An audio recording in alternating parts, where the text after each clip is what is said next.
know I need to keep an open mind. We don't know everything.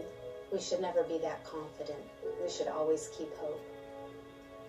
And until we find the person, let's believe that they're alive until we know that they're not. You need to keep going. You never know where it might lead.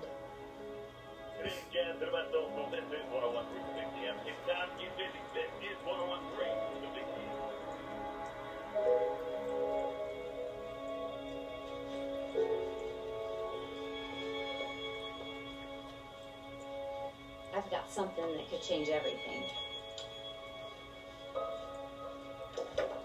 I've been going through the bank files and discovered this recording that was made a couple weeks after she disappeared. It gives me hope that she could still be alive. Thank you for calling Allsop. How can I help you today? Hi. I have a